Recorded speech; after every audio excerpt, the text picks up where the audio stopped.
Hey, yo, what's up? It's your boy, Sirr of the 2020 Podcast, LLC. Please say the LLC. And before you listen to this episode, I just got to let you know, I need you to stop what you're doing. Go to blkrenaissance.com, and I need you to shop for the culture. That's right. Anytime you use the promo code LLC20 at Black Renaissance Clothing's website, you will get 20% off your order. Off rip, no questions asked. So do me a favor and do it for the culture. Peace. Hey y'all, it's your girl Sade with Black on Black Rhymes. Step to the mic. Mic check. People always ask me where I get my confidence from, and I get it from inside. It's an inside thing, y'all. And when it comes to beautiful skin, I rock with Blendia by India, where her motto is, be confident in your skin. She has a variety of naturally made soaps to keep you smelling good, hair products for long, luscious, healthy hair, and even beard products for men. You know, we got to keep those struggle beards away. So visit blendiabyindia.com and use promo 2020skin to get 10% off your order. Thank you, Blendia by India, for being a sponsor of the 2020 Podcast, LLC. Please say the LLC. Hey, this is Butter So Fly of Powerlines Poetry, here to let you know anytime I feel good, I have to look good, so you have to listen to me. Make sure you go to gurudesigns.com, use a 3 instead of an E. The website is great, so you can get something for yourself, and then she makes custom clothes for men too. And guess what? I got a promo code for you. Use 20/20 and it'll get you 15% off of any order $25 or more. You can't beat that. Go to gurudesigns.com. The self-destruct sequence has been activated. Repeat, the self-destruct sequence has been activated. This sequence may not be aborted. All employees proceed to the emergency car at the bottom platform. Okay, we lit it just like a fuse, so no need to pick and choose. Welcome to 2020, where we do more than interviews. The hottest be coming through, jumping knowledge on all of you. Get a peek at the front of you with the truth that they offer you. Yeah, hands up, we doing it for the culture. To give artists and businesses more exposure. Keeping it real and stay solid just like a boulder. It's about to go all the way down, can't get no lower. Chasing my dreams, know that they get no slower. But if I stay running, I promise they getting closer. Moreover, success my older. And if you're sleeping on me, I'm waking them up like Folgers. I told you, coming from the land with the tide roll. Well, we'll be on a whole different vibe though. We like to ride slow and keep our windows tinted so you really can see us like Stevie Wonder waking up with his eyes closed. Yeah, got the kind of flow that rock the boat. On my 16s of pounds of dough. And if you figure you can hang with me on the mic, then grab some rope. Matter of fact, better grab some hope. While you at it, we keep it live, it's time to tune in. Turn up the sound on what you're using. It goes so hard, I think it's bruising. The show is 2020, no need to zoom in. Hey, yo, what's up? It's your boy, Sirr of the 2020 Podcast, LLC. Please say the LLC. And today, we made magic happen. I've been following these two young gentlemen on Reality of Wrestling forever, it seems. Today, we got the special guest, Fly Def, in the building. Zack Mason, Warren Johnson. How are y'all doing today, bro? Doing good, man. Can't complain. Man, look. Having us, big homie. Yeah. Hey, I appreciate it. So let's get right into it, because I definitely want to pick you guys' brain. At 2020, we are big wrestling fans, and we like to go and see who's kind of big before they make it, you know, out there in the world. So we pay attention to like Reality of Wrestling, Ring of Honor, just some of the smaller promotions before you guys make it big, because, you know what I'm saying, that's how I do everything. I like to get on people before they make it really big. That way I can say I'm day one. But Sure. You guys stood out to me. Fly Def stood out to me because I'm gonna be honest with you guys. You guys are a tag team that do not play into stereotypes. You guys are just athletic. You're passionate. And I've seen you on both sides of the spectrum. You know what I'm saying? I've seen you play the face and the heel. And I thought that was amazing. So it inspired me to reach out to you guys and kind of see what inspired you guys. And that way we could share it with those who listen to us. So first question, the most basic of them all. What's pretty much inspired you guys to do professional wrestling? Now, we're going to go back and forth. So, Warren, I'm going to start with you. All right. What pretty much inspired me, man, was just watching it as a kid and just getting hooked on it from the get-go. Like, I can remember going to school one day and seeing a bunch of kids playing with wrestling action figures, and I was just like, "What is that? What the hell is that?" And Right. they was telling me about it. Yo, yeah, it's WWE, WCW. Come on every Monday, like. And I instantly checked it out, and like just from the first match on, I was just hooked. And I didn't really. I mean, I always had a dream of, the young kid dream of being a wrestler, but I never really took it serious until I was about like 20, 23, 24 years old. Mhm. And I was just watching it one day and I was just like, man, I think I could really do this. And I think I want to give it a try. And I started training just like on some, like, I want to knock it off my bucket list type of stuff.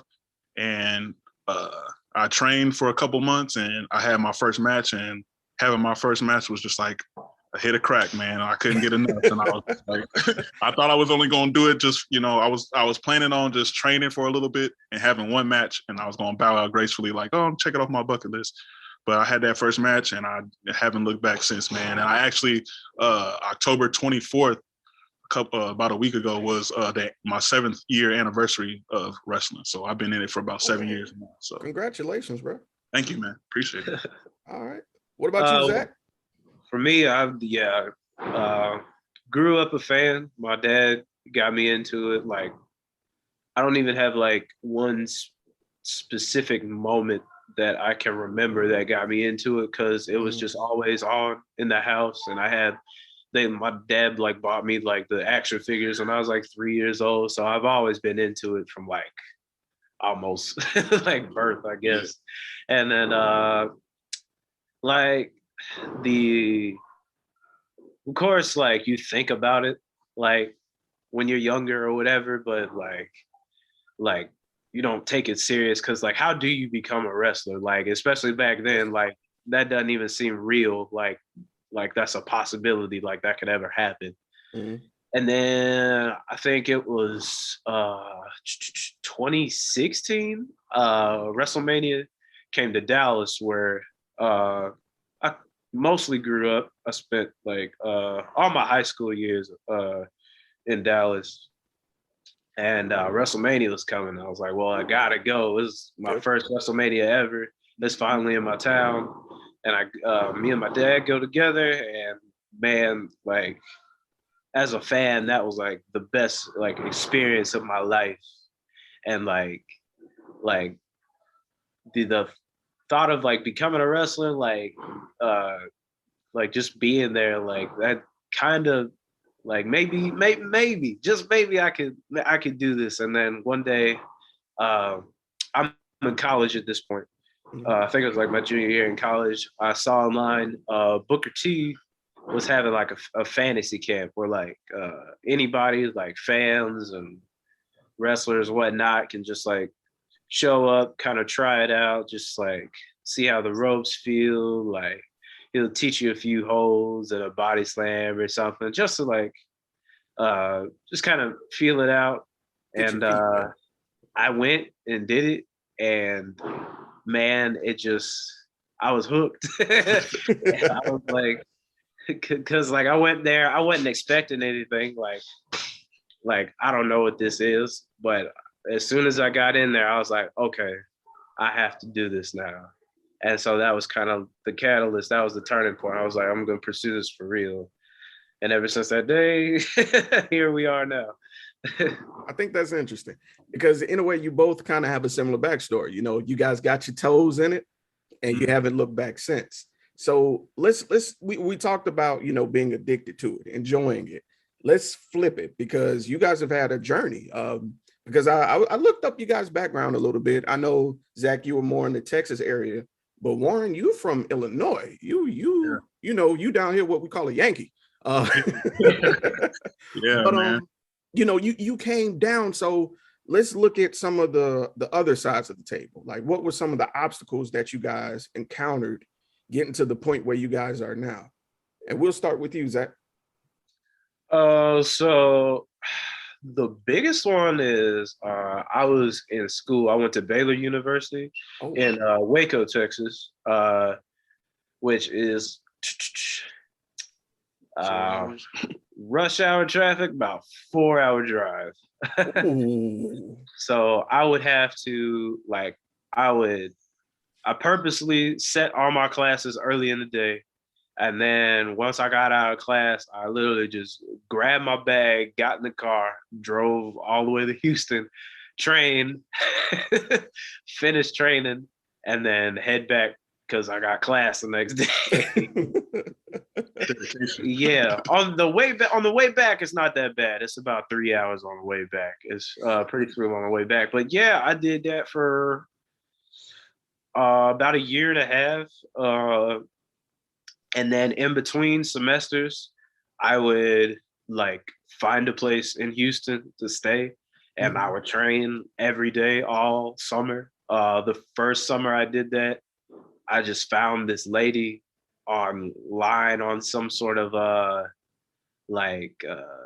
renting or hosting website or whatever, and she had a room for rent in her house. She didn't even it was crazy because she didn't even speak English.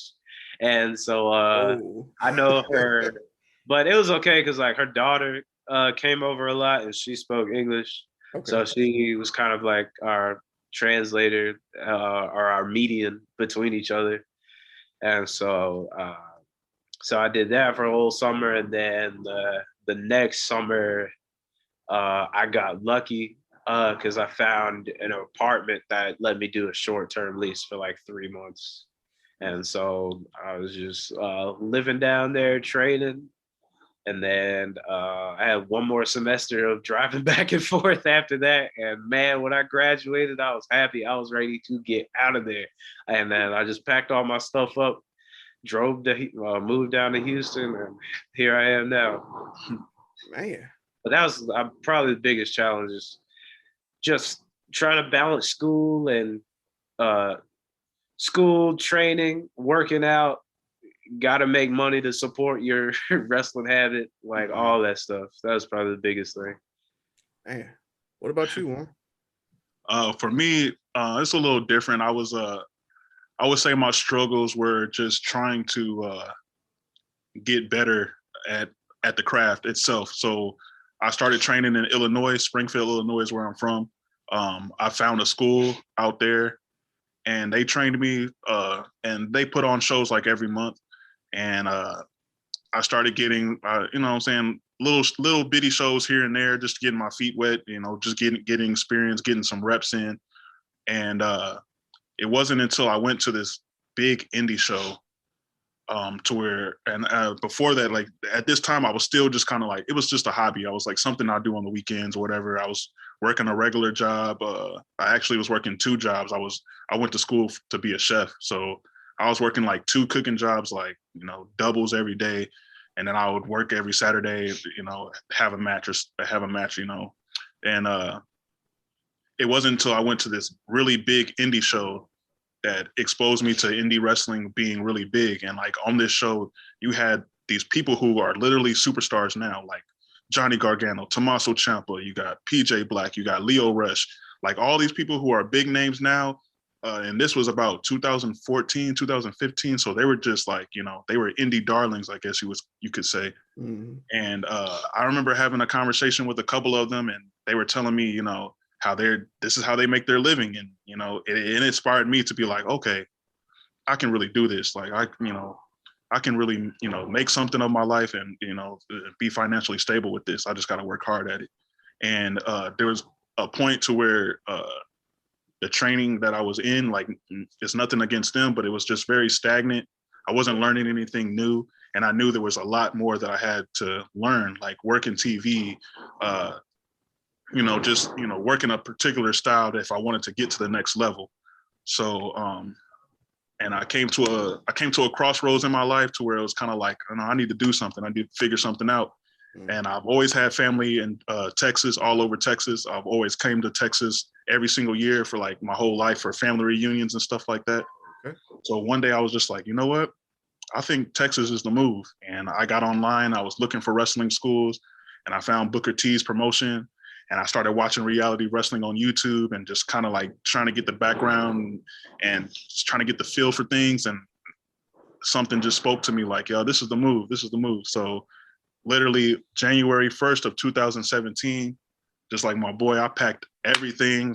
in my Ford Explorer, like literally everything, and just moved down here. I stayed with a cousin of mine. She was like, I'll let you stay here for a month, but you know what I'm saying? You got 1 month. By February 1st, you got to have your own apartment and anything like that. And I came down here and I moved. I was about an hour away from the school. So like I would drive about an hour, a little bit less than my brother here, but I would drive an hour to and back to the school and be working all day. And I saved up enough to get my own apartment. And then I moved out here just to get better, man. They had, reality wrestling got a TV product that's on YouTube. So we're learning how to work those camera angles. We're learning how to work, TV matches. We're learning how to be not just wrestlers, but main event wrestlers, and I knew this was the right move, and I've been here ever since. And like, man, like just the experiences and the opportunities that I have been blessed with, that we have been blessed with, is just, man, I can't even put it into words how like grateful I am for it. It's been a lot of ups and downs as well, but like, man, I made the move, and like it's no regrets at all. It's amazing. And it's funny you brought that point up about experience, because something I paid attention to was you guys' kind of incline that you guys are on. And you talk about, experience and opportunities. You guys have been on different promotions. You guys have had matches with a lot of these tag teams that are prevalent in the tag team scene right now. One of the promotions I've seen you guys on a few times was AEW, which is kind of like the new kid on the block. And you guys have also, even before then, worked with like LAX before, and so with all this that's going on, with all the experience, you come down, you get your boots wet per se, you meet Booker T, you're in the school, you're learning the craft, you form this tag team, you become champions, you're on different promotions. Like, is there any one memory though that you could choose and say has been the most memorable overall? His gears is turning. You see it? Yeah, it's a lot of them, man. It's a lot of them, man. Yeah, probably when we really started popping off is when we had that 4-way VIP. Yeah. So there's promotion in the Dallas area. It's called VIP Wrestling. They were supposed to have this big 4-way tag match for their tag team titles, and it was Crime Time, the original LAX, Heart Foundation, and the Heart Foundation. And there was another team, but they pulled out or couldn't make it for some reason. And just last minute, it might have been like a day or two before. It was like a day or two. Yeah, before, we got a call, and they're like, "Can you make it?" And we were just like, "Yep." I remember him like having to work, and he was kind of like, "I don't know if I can get off." And I'm just like, "Bro, you gotta be like, F it, yeah, you gotta be like, hey, boss." You know what I'm saying? Yeah. And then so we work in Dallas a lot. I think that's probably where a majority of we've had the majority where we get the majority of our work at. And so like Dallas knows us, and we're on this big card with all these names on it. And so like I think we're the last team to come out. I think so. Yeah, so Crime Time comes out, Heart Foundation comes out, Crime Times comes out, and then we come out, and we get this crazy, huge reaction. I didn't even expect it. I was taken aback by it. Whoa. And like, so all these dudes are in the ring, and we get this reaction, and they're looking back at us like, "Who are these dudes?" And then so like match was what it was. It was awesome. Got to be in get in the ring with people.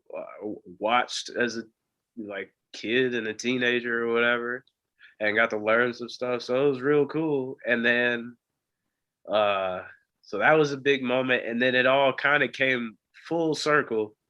About a year and a half, 2 years later. It's been. Yeah. Uh, Oh yeah. We're working at VIP again in the main event of 4-way tag, and we win the VIP tag titles. Yeah. Oh man. Yeah. Like we go from like having this crazy match we weren't even supposed to be in, and then like a year or so later, now we got the belts in like the same type of situation. So that was pretty full awesome. circle moment. Yeah. Right. And it was cool being in the ring with Big Chad too. Like we learned, you know, like Crime Time is one of them tag teams that we kind of like got inspired from with as far as like tag team moves, and we actually do a tag team combination that they did, and we kind of like you know, we study.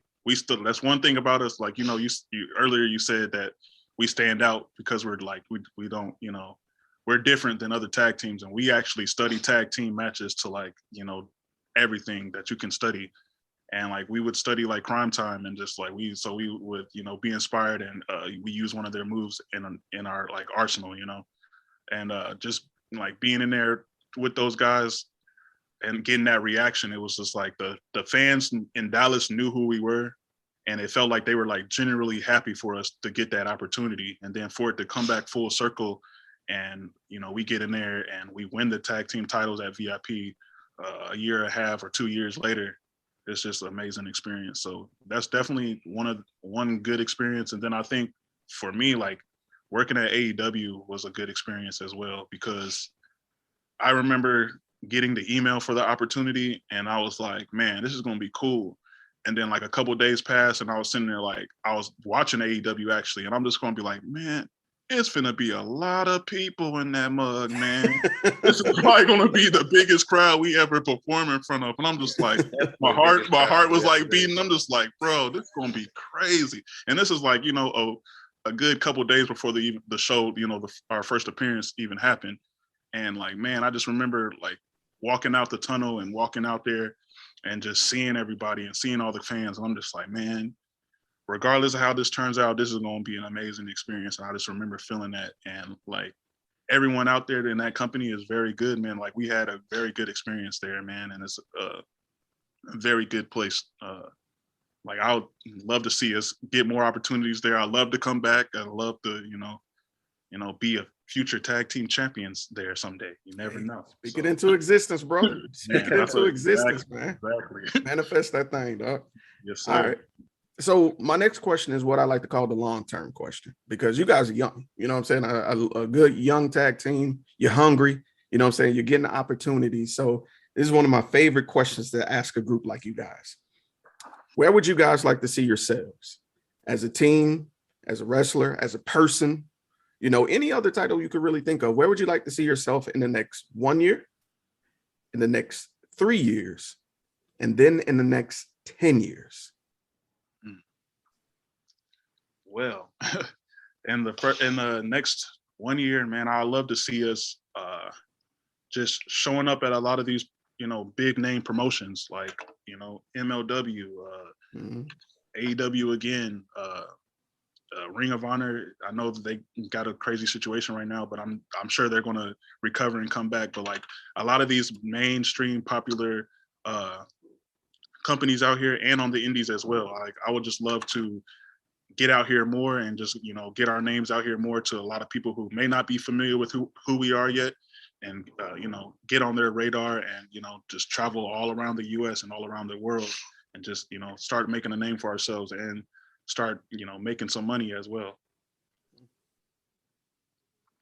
As far as me, pretty much same thing. Just getting ourselves out there more, putting our name out there. Just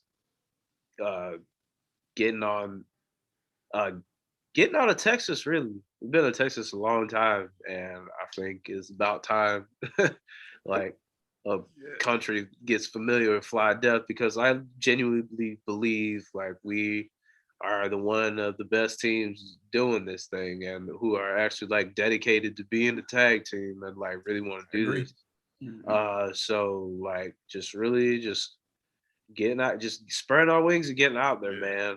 Showing these other tag teams that we can hang. you know? Yeah. Oh, we most definitely could hang. Pop your shit, bro. Pop your shit. Yeah. For real. And then like longer term, like maybe in the next 3 years, I definitely see us getting picked up by somebody. Uh Speaking into existence, man. Yeah, Like do I it. I'm just trying to I just want to be able to support myself fully with this. Like that's my main goal is just to be able to live comfortably doing what I love to do, man. Yeah, same here. Like the next 3 years, I definitely see us getting picked up. Yeah. And definitely speaking that into existence. I speak it into existence every day when I There you wake up. go. Like I know opportunities are opening up. They're already opening up. It's already manifested, and it's just something that I strongly believe in, without a doubt, without a shadow of a doubt. So definitely within the next 3 years, I see us getting picked up. I see us making a good living, being financially stable from this, and like within the next 10 years, like I'm really big into just like family and everything like that, and just trying to maintain generational wealth. So like I definitely want to get into a position where I'm making money, and then I can like venture out with like family members who want to start businesses and invest in that, and like just have different streams of income coming in. That's just me. And maintaining generational wealth for so my kids and they kids can be good, just off of what I'm starting down, what I've started. Man, legacy. That's what I'm hearing from you guys. You want more. And I like the fact that you both are ready for the next step. One of the big things is not getting comfortable. And both of you guys have exhibited that you're ready and willing to step outside of comfort zone to go to that next level. So I do not doubt that you guys will achieve your dreams. And I'm not just saying that because y'all are in front of me. I really mean that. I do not doubt it. I do not doubt it. So my last question, and honestly, gentlemen, this has been a great interview, like period. So my final question I like to dedicate to everybody watching and or listening. One of the hardest things to do is to do exactly what you two did. Experience a passion, fall for it, and chase it in its totality. Mm-hmm. What words of encouragement would you have for the next person who has a dream, but they're afraid to act on it? Man, forget being afraid, man. Life's too short. Just if you want to do something, go do it. Like if you really, whatever it is, if you really want to be there, like really, really want to be there, you'll find a way to make it happen. Like, man, just like in my case, like I wanted to be a wrestler. Well, I gotta make the drive. I gotta I gotta go to class. I gotta get my schoolwork done. So like I can make this drive down here so I can train and get better at this. And like you're not going to get better like feeling sorry for yourself or making excuses for yourself as to why like it's hard or you can't do something. Like if you really really want it, like you can make it happen. And you don't have to do it by yourself. Like there are people that will, I'm sure there's someone out there that will gladly help you. Like there's plenty of times where like I drove it down here and like I'd be so tired like I couldn't make it back to Waco and somebody would offer me a place to stay. This is like, or just like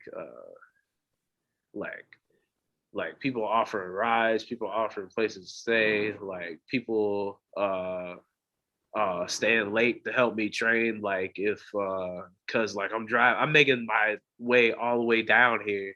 So uh like like a couple hours ain't gonna be enough because like I need more because I didn't come all the way out here not to get better. So the trip like gotta be worth it. so like Right. I have friends that'll like stay late and like train with me and help me. So like there's ways to do it. There's always a way to like make something happen. And like if you really want it, you'll figure out whatever that is for you.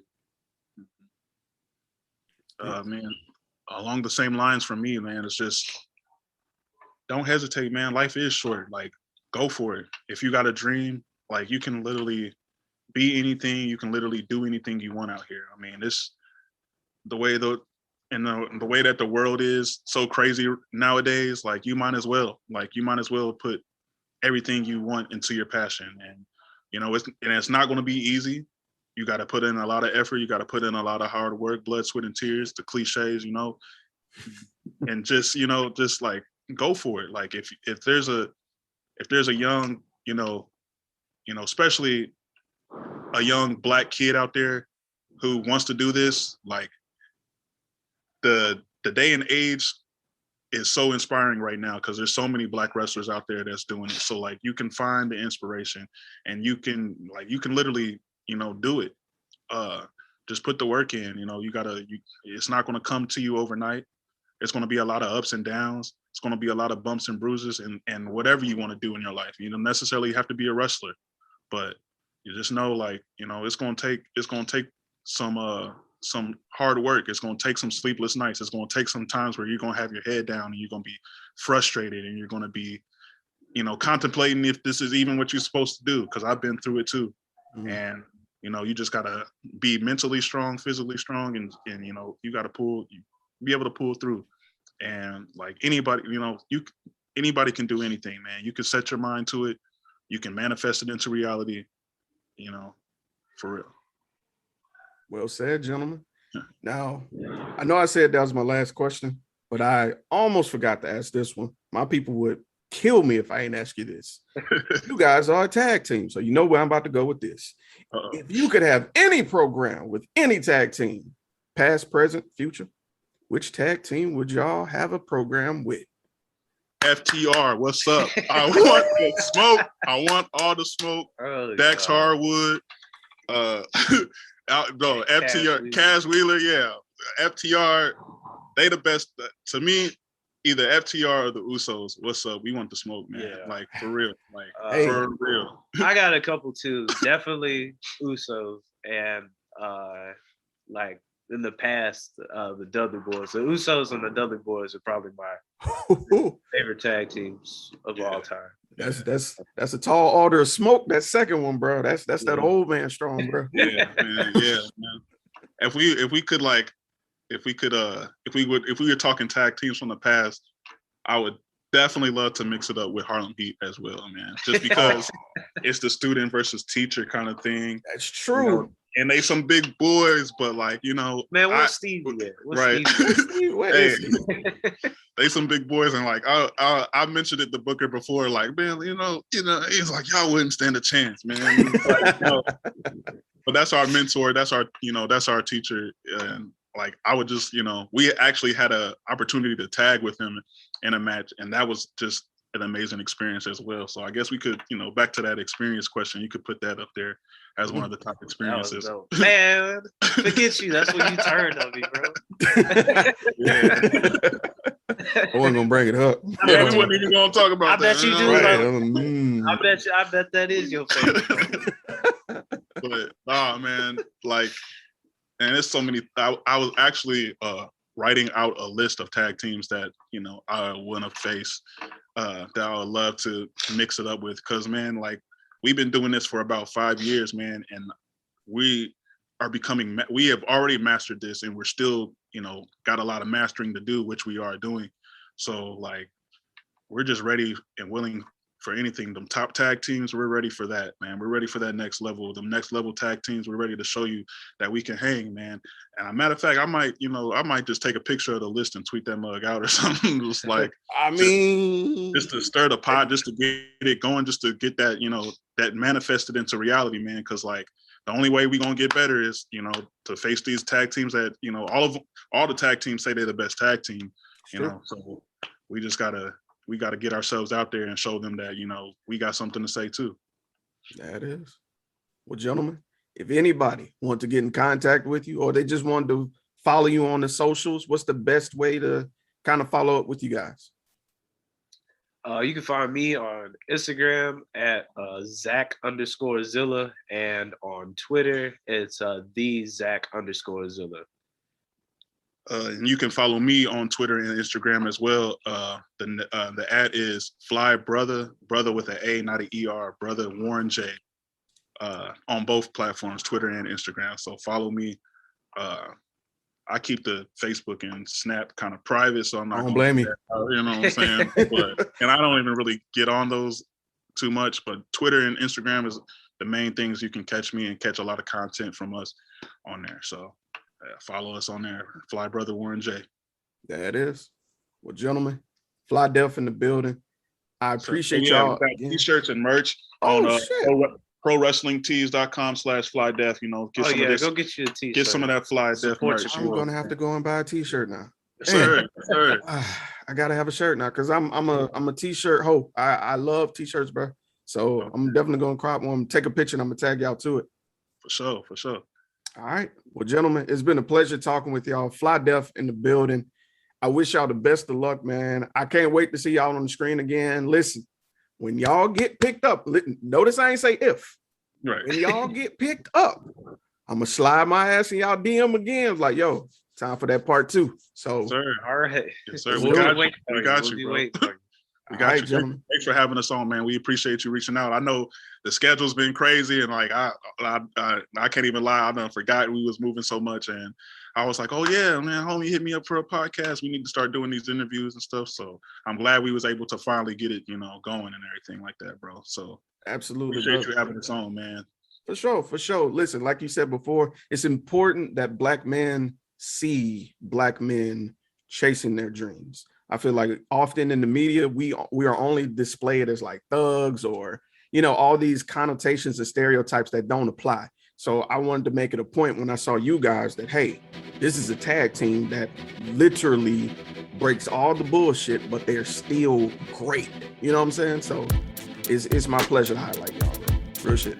Thank you, man. Thank you so much. Thank you.